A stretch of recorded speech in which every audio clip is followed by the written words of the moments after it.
En uno de los videos anteriores que yo realicé, les explicaba o contaba que el tiempo y el espacio eran absolutos y que digamos que lo que estaba ocurriendo con esta imagen que la he venido utilizando es que acá lo que cambiaba eran partes del espacio por esa gravedad, haciendo que ese espacio se dilatara, ¿cierto? Y que pasara de hacerse 1, de estar establecido en 1, a pasar por esa dilatación a 1.1, ¿cierto? Lo que vamos a ver en este caso son esas diferencias relativas con esta tabla. Miremos que, o sea, es un ejemplo, ¿cierto? Recordemos que para entender que el tiempo y el espacio son absolutos, estamos haciendo un ejemplo, ¿cierto? Para que sea didáctico y que cualquiera lo pueda entender, incluso una persona profesional que lo vea inmediatamente capte, ¿cierto? A lo que me estoy refiriendo acá. Y es que si nosotros nos ponemos a ver, como estamos viendo que se mantiene el tiempo y el espacio absolutos, pero esa dilatación está haciendo que el espacio pase de 1 a 1.1, ¿cierto? Dependiendo de, digamos, el tamaño de esa gravedad. Aquí en estas diferencias relativas con esta tabla se ve el asunto entendido muy fácil. ¿Por qué? Si nosotros vemos en una situación normal tenemos el tiempo de 1 segundo, 2 segundos, 3 segundos, ¿cierto? Va pasando el tiempo y esto se va sumando. Un segundo, pasa un segundo, luego pasa otro, entonces serían 2 segundos. Luego serían 3 segundos, entonces se suman como 3 segundos.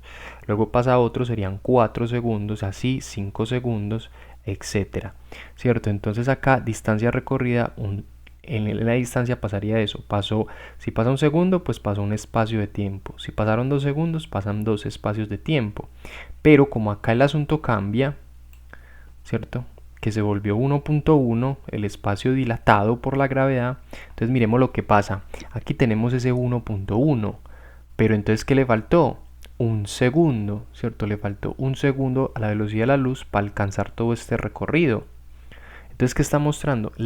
Ese tiempo absoluto siguió pasando, pero como acá el espacio se alargó, la velocidad de la luz al recorrer esto, yendo de uno en uno también, acá solamente alcanzó, digamos, a 1 también, pero le queda faltando un segundo para cumplir el 1.1, ya que esta trayectoria aumentó 0.1 de espacio. Como aumentó 0.1 de espacio, digamos que esa diferencia en tiempo, ¿cierto? Es de 0.1 segundo. Y digamos que en términos de espacio también podríamos marcar esa diferencia, ¿cierto? En términos de espacio también sería de 0.1 de espacio, no solamente 0.1 segundo, digamos, en tiempo, sino también en espacio. ¿Por qué? Porque solamente recorre en 1.1 solamente alcanza a recorrer, digamos, 1. Como solamente recorre 1 la velocidad de la luz, le queda faltando 0.1 segundos de tiempo y 0.1 segundo de espacio.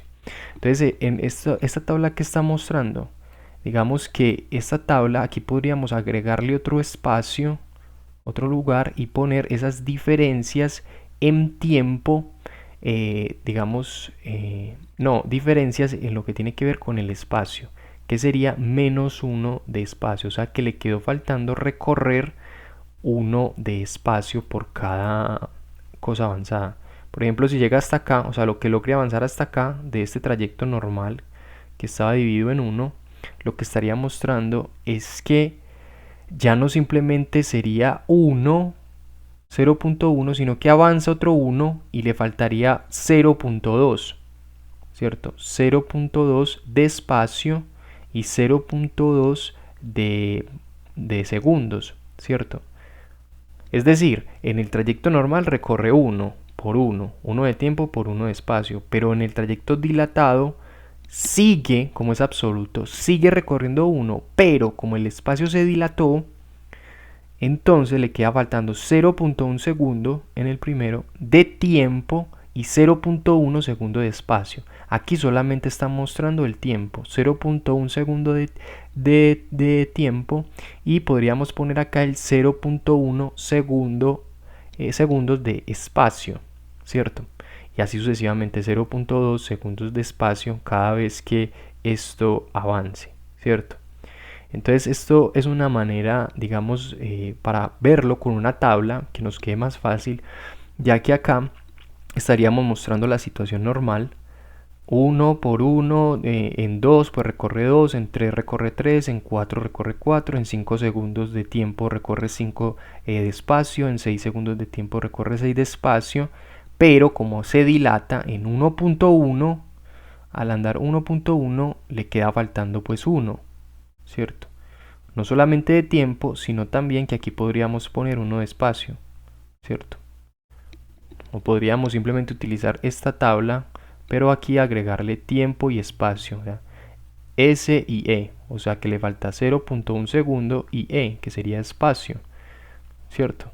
Ya que no se está recorriendo lo mismo que acá, en una situación normal, que acá sí está dilatada 0.1, ¿cierto?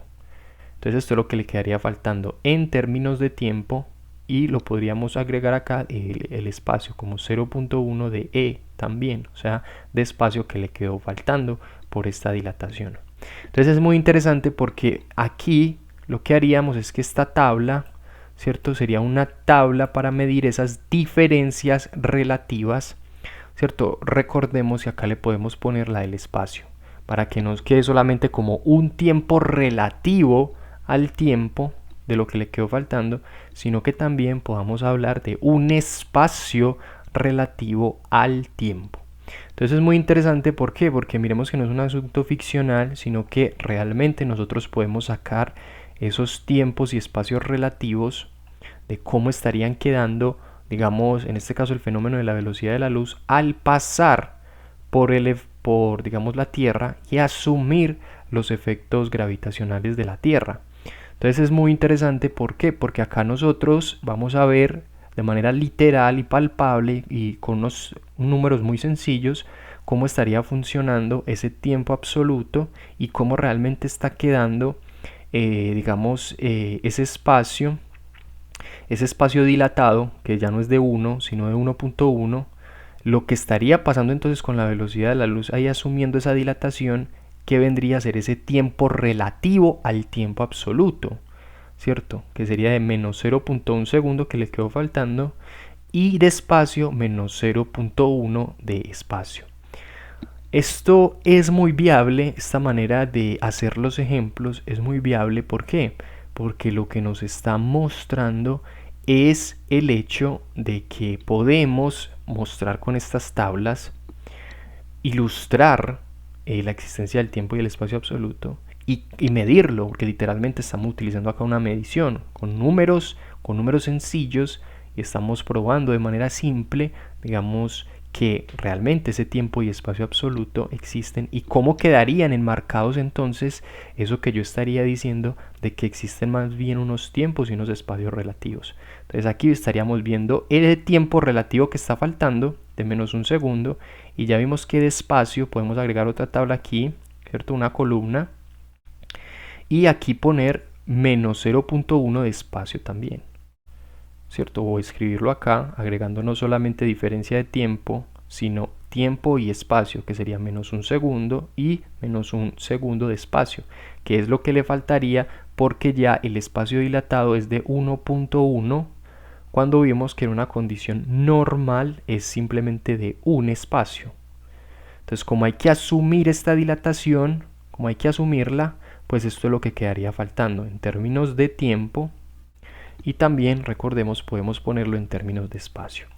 Entonces, esto es para mostrar de una manera sencilla esa tabla que estaría expresando unos tiempos y unos espacios relativos al tiempo y espacio absolutos, sin mostrar que no hay ninguna contradicción en decir unos tiempos y unos espacios relativos al tiempo y espacio absolutos, y ya estaríamos viendo acá cómo quedan esas diferencias de una situación normal a una situación dilatada y cómo se mide la diferencia de ese comportamiento por esa situación dilatada, qué es lo que causa con respecto al tiempo y qué es lo que causaría con respecto al espacio, que también sería de menos 0.1 pero de espacio, ¿cierto? Pues ya que esto se dilató. Entonces esto sería una manera muy sencilla de ilustrar con una tabla esos unos tiempos y unos espacios relativos para mostrar cómo el tiempo entonces sería realmente, el tiempo y el espacio son absolutos. Así que espero que medites este video, que lo analices.